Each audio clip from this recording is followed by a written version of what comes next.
you need to get addicted to hitting that red button. People do not know how to sell. They know how to buy, but they don't know how to sell. And selling is very, very difficult compared to buying because you're selling the dreams.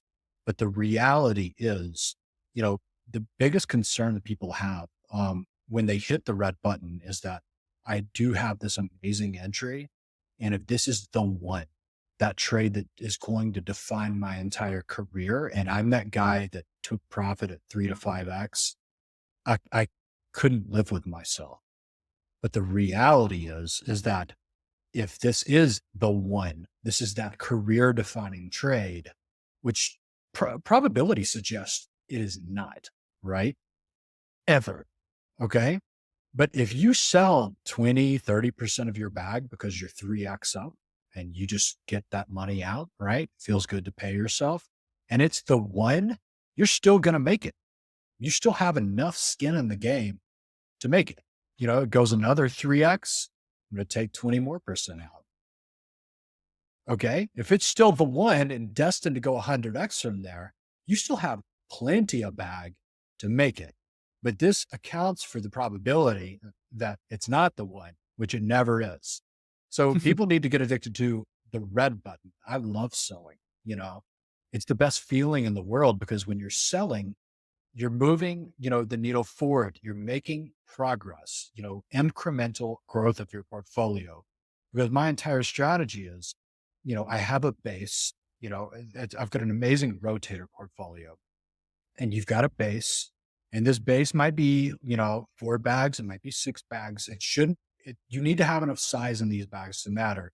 And I'd only do this, once you get to a 6-figure portfolio.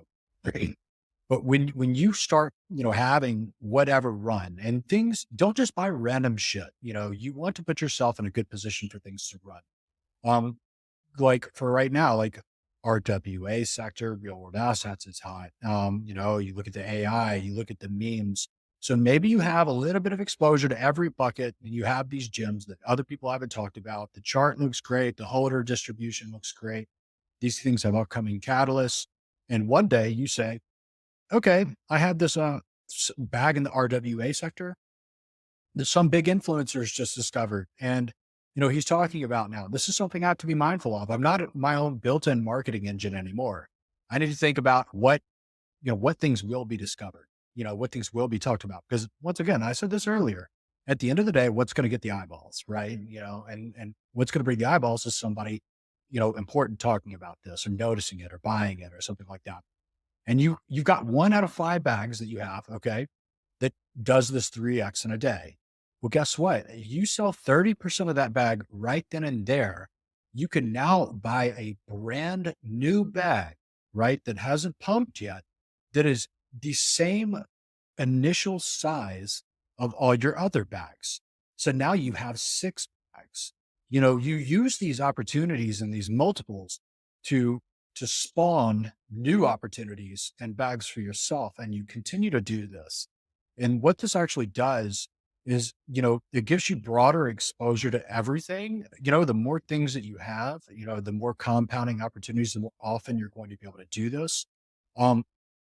It broadens that exposure, but it also reduces your downside risk as well, because you're continuously moving from pump to unpump. Something goes 3x and you don't sell anything. And the next day it turns out that it was just somebody mentioned it in a paid group or something like that. It's 100% retrace. You have nothing to show for it. The chart looks like fucking shit now. So like, what are you going to do? Right? That happens so many different times. Always be selling and don't sell 100% of it. What if you're the chosen one, right? What if you have the next spell in your bag or something like that? You best believe I shaved the fuck out of spell on the way up, but it just kept fucking going up. And I kept taking 20% out here, 10% there, and it kept going up. And I was like, well, fuck, it was plenty for me. And I had been selling this damn thing ever since it was 5x, well, what if you had held the whole bag all the way up from the bottom where you bought, to the top and you'd sold? Well, guess what? I'd have more fucking money than I do now. Right. But I did just fine. Right. It was okay. Always Yeah. be selling.